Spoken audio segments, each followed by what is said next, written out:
New Oxford Modern English Book, Class 7th, poem The North Ship, written by Philip Larkin. Complete explanation in Hindi.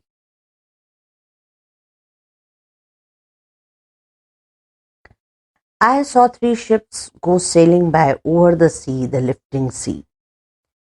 यहाँ पे जो poet है बता रहे हैं 3 शिप्स के बारे में। 3 शिप्स जो हैं जो सेलिंग के लिए निकल रही हैं, यानी मूव हो रही हैं समुद्र से जाने वाली है, सेल हो रही है, तैर रही है। द लिफ्टिंग सी, एक लिफ्टिंग सी यानी जो अप एंड डाउन हो रहा है, जो ऊपर उठ चुका है सी। जब सी नीचे रहता है उस टाइम पे शिप्स का मूव होना पॉसिबल नहीं रहता है। लिफ्टिंग सी यानी ऊपर उठे हुए, जो टाइड्स की वजह से जो शिप वो उठ जाता है सी ऊपर। तो लिफ्टिंग सी में जो है 3 शिप्स जो हैं वो रेडी हैं मूव होने के लिए, सी पर से सेल होने के लिए, तैरने के लिए।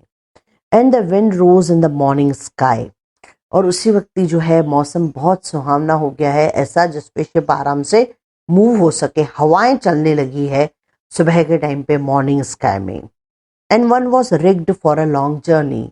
वन वॉज रिग्ड यानी हर एक जो शिप है दैट इज रिग्ड मतलब उसमें सभी आइटम्स और सभी मीन्स, सभी जो चीजें जो उसके लिए चाहिए, तैयारी चाहिए शिप को मूव होने के लिए, वो पूरी तैयारी हो चुकी है। जो शिप है that is completely ready for a long journey, for लंबी जर्नी के लिए शिप एकदम रेडी हो चुकी है। The first ship turn towards the west direction में फर्स्ट शिप गई।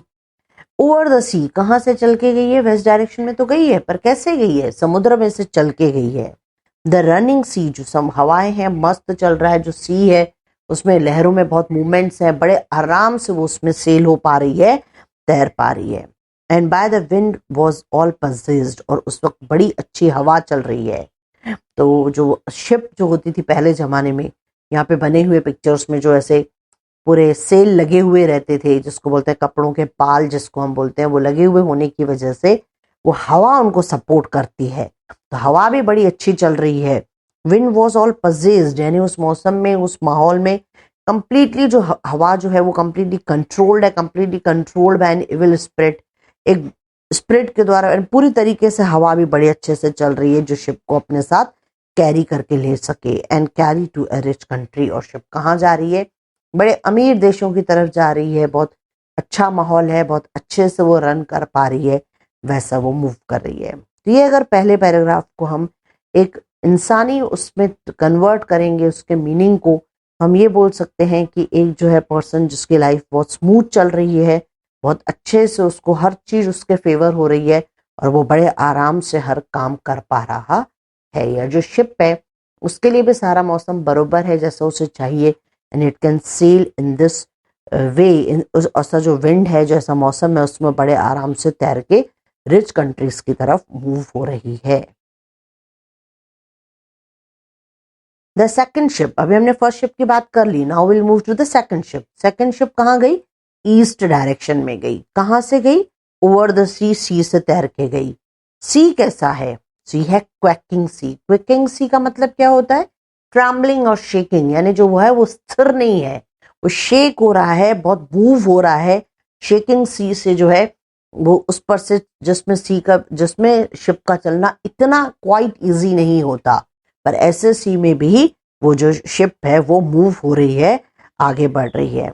And the wind hunted it like beast to anchor in captivity, और जो हवाएं हैं वो इस तरीके से मूव हो रही है जैसे कि कोई बीस्ट है। बीस्ट यानी कोई लार्ज जायंट, कोई बहुत बड़ा राक्षस जैसे हो जाता है, वैसे हवाएं उस तरीके से मूव हो रही है। क्यों?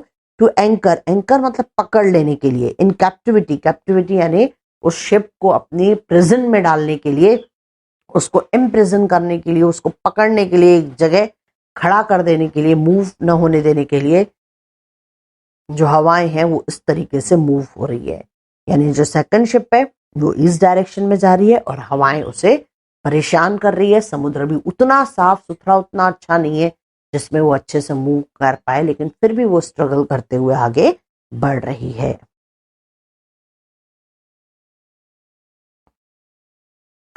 The third ship drove towards the north. अब जो तीसरी शिप है वो कौन से डायरेक्शन में गई? तो थर्ड शिप गई नॉर्थ डायरेक्शन में। पहली शिप वेस्ट में, सेकंड ईस्ट में, थर्ड नॉर्थ में।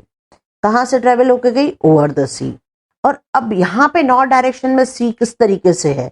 इट इज अ डार्कनिंग सी, वो भयानक सी है, एकदम माहौल डार्क है, बादल आ गए हैं, घिर आए हैं, पूरा मौसम काला पड़ चुका है, जहां पे रोशनी भी नहीं है, एकदम डार्कनिंग सी है। But no breath of wind came forth, लेकिन हवाएं भी इतनी नहीं है, या हवाएं भी इस तरीके की है कि भले वो चल तो रही है लेकिन सांस लेने लायक नहीं है। कहने का मतलब वो सांस लेने के लिए हवा भी अवेलेबल नहीं है। कहने का मतलब जो नॉर्थ डायरेक्शन में उस साइड मूव होना बहुत डिफिकल्ट है। एंड द डेक्स, डेक्स का मतलब क्या होता है? एक शिप में एक प्लेस होती है, जहां पे पहले जमाने में जो शिप्स हुआ करती थी उसमें प्लेस होती थी जिसके ऊपर वॉलंटियर्स खड़े होके बायनाक्यूलर से देखते थे कि आगे कोई बहुत बड़ा पहाड़ या कुछ रास्ते में कुछ गलत चीज तो नहीं आ रही है, जिससे शिप शिप डिस्ट्रॉय तो नहीं हो जाएगी। ये देखने के लिए इन बायनाक्यूलर्स को यूज किया जाता था। ये जो डेक है वहां पे जो खड़े होके देख रहे हैं तो उनको शोन फ्रॉस्टीली, यानी ठंडा है, वहां पे बर्फ है जो चमक रही है, उसकी चमकाहट और उसकी ठंडक को महसूस किया जा रहा है। जो थर्ड शिप है उसके रास्ते में और तकलीफें हैं as compare to that of the first and second. Northern sky rose high and black. जो नॉर्थ तरफ का जो आसमान है वो एकदम ऐसे डार्क ब्लैक का एकदम ऐसे ऊपर उठा हुआ है। ओवर द प्राउड अनफ्रूटफुल सी, ऐसा सी जो बिल्कुल भी मदद न करे, ऐसा जिसको बोलते हैं मगरूरी सी, ये बोलते हैं, या जो कंट्रोल न कर पाए, जिससे कुछ फ्रूटफुल ना हो, जो जो सी उसके लिए बोला जाता है अनफ्रूटफुल। अनफ्रूटफुल मतलब जो हेल्पिंग ना हो, जो सी है वो बिल्कुल भी शिप को मूव करने में मदद नहीं कर रहा है, नॉट प्रोड्यूसिंग गुड और हेल्पफुल रिजल्ट्स जो नहीं प्रोड्यूस करता है, उसके लिए बोला जाता है कि जो शिप जो सी है दैट इज अनफ्रूटफुल। जो ईस्ट और वेस्ट के शिप्स जो हैं वो वहां गए और वहां से खुशी या ना खुशी वापस आ गए, यानी लेकिन वो मूव तो कर पाए अपना पर्पस बहुत हैप्पीली और अनहैप्पीली दे केम बैक। वो अपने वापस अपने जहां से शुरू हुए थे वहां पहुंच गए, वो अपना काम कर पाए और उनका मकसद पूरा हुआ। लेकिन जो नॉर्थ साइड पे जो गया हुआ शिप है उसके लिए बट द थर्ड जो थर्ड शिप है जो नॉर्थन साइड पे गया हुआ है, the third went wide and far. जो थर्ड शिप है जो वो बहुत दूर गया, वाइड, बहुत बहुत वाइड रास्ता कवर किया, बहुत दूर जा रहा है, इनटू एन अनफॉरगिविंग सी, ऐसा सी जो किसी को क्षमा न करे, जहां से वापस आना न के बराबर पॉसिबल है। वो इस तरीके के सी में वो स्ट्रगल कर रहा है, नॉर्थ साइड में गया हुआ शिप, कि जैसे तो सी उसे खत्म ही कर देगा, वो उसे क्षमा नहीं करेगा, पर वो उधर ही स्ट्रगल किए जा रहा है। Under a fire spilling stars, और वहां पे जो है वो इस तरीके से दिखाई दे रहा है, उसको इस तरीके से डिस्क्राइब किया है, like the shooting stars that came to the earth. और जो जैसे आसमान से आग उगलते हुए स्टार्स नीचे गिर रहे हैं, ऐसे माहौल में भी वो जो शिप है वो नॉर्थन साइड में जा रहा है और अपनी जर्नी को चले हुए जारी रख रहा है। It was rigged for a long journey, it is prepared for the long journey.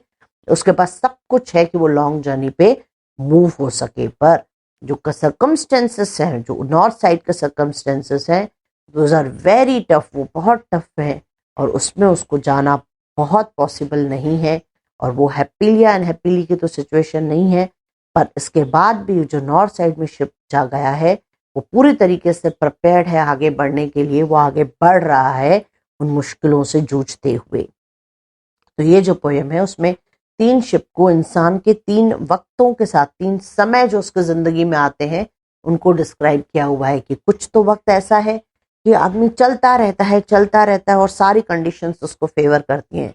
कभी कुछ लड़खड़ाते हुए आगे बढ़ता है या वापस आता है, पर वक्त ऐसा भी हो सकता है जैसे नॉर्थ साइड में है कि जहाँ पे स्ट्रगल करना है बहुत, और शायद वो अनफॉरगिविंग प्लेस है, वहाँ पे स्ट्रगल करते रहना है, वहाँ से वापस आना ना आना मुमकिन है या नहीं है, इसको हम डिस्क्राइब नहीं कर सकते या उसको हम बता पहले नहीं सकते। पर इंसान का काम है कि वो ऐसे कठिन हालात में भी आगे बढ़ता रहे।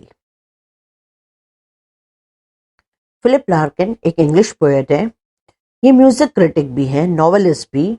इज स्टिल वेरी, वो काफ़ी पॉपुलर हैं, काफ़ी रिस्पेक्टेड हैं। उसकी पोएम्स जो हैं दैट रिटेन इन प्लेन लेकिन सिंपल लैंग्वेज में लिखी हुई रहती है। ये जो पोएम भी है वो भी bit like beginning of story के जैसे है।